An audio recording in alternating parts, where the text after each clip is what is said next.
I'm gonna run to the city of refuge. I'm gonna run.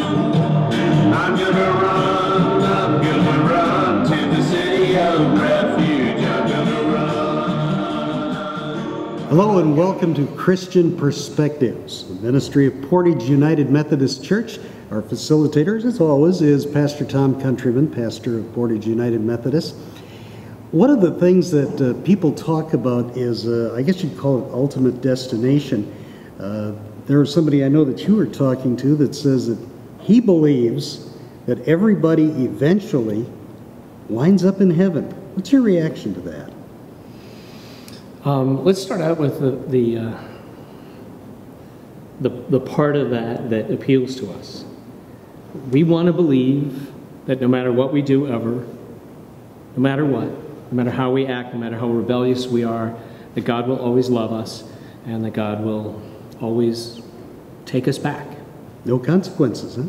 Well, and see, that's just it. It's that desire to have no consequences. The idea that God is just going to fix it, whatever it is, and I don't have to worry about it. God's just going to make it all better. Is the idea that God loves everybody so much that in the end, God's grace wins, no one can resist, and everyone will be saved. And the position is actually known as universalism.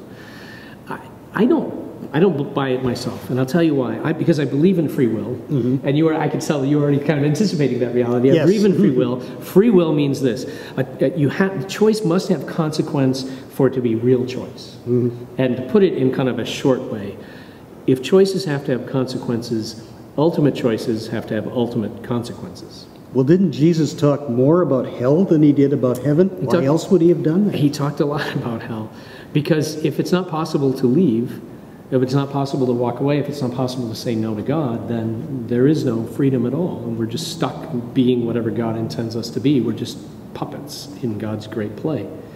So, but here's the kind of response that most of the time I get from people. Well, how could a loving God condemn people to hell, fiery eternity, demons poking them with forks and stuff forever?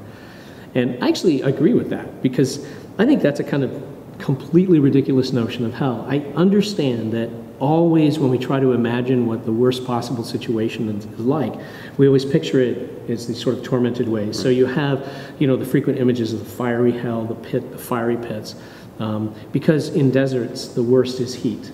Interestingly enough, in cold climates, hells are always cold. So the difference between Dante's Inferno and Paradise Lost is that in Milton, hell is cold, and in Dante, hell is hot, and that's because they come from different climates. So I get that, but what lies underneath all of that is the idea that hell is a punishment for being bad. Now, here's the thing that this is where one of several places where I get in trouble with people. Punishment has nothing to do with justice and nothing to do with God's justice. Because what we're really saying is, I am so powerful that I can actually do something so horrible that even an eternity of being tortured mercilessly can never possibly make up for it. And on the face of it, that's a fairly ridiculous notion. I mean, it just doesn't make any sense. So I'm going to go a way that follows sort of the things that I've seen. I mean, obviously, can't know by living, only by dying will tell. But I think I've seen people in hell. I've seen people who have chosen to live in bitterness when they could extend forgiveness. They have chosen to live in hatred and loneliness when they could accept love. I've seen this happen. I've seen people who have chosen to be slaves rather than free. They have the choice, but they choose the one.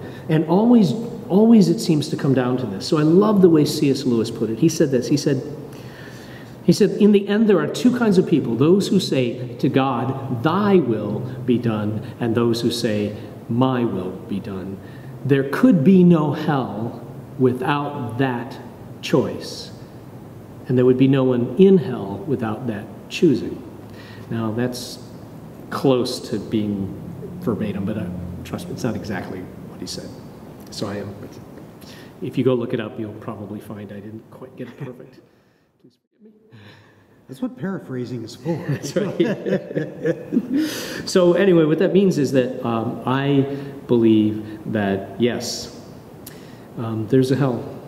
We choose it, we go there on our own choice, but now here's the part that's really crazy. We are not alone in hell. Christ is with us. Now I say this to people, and I get exactly that reaction. Really? What? How can Christ be with you? I said he has to be there. Because what the scriptures tell us is, this is Ephesians 4, the one who ascended is also the one who descended, that he might fill all in all. So when people say, how could a loving God condemn somebody to hell? A loving God doesn't. How could a loving God abandon somebody to hell? A loving God doesn't.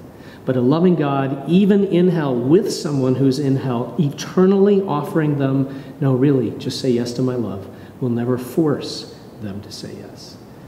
And so, let me quote C.S. Lewis again. In the beginning, they will not. In the end, they cannot. And that's another episode of Christian Perspectives for Tom Countryman. I'm Bob O'Halloran, and remember, God loved you, and so do we. I'm gonna run to the city of bread.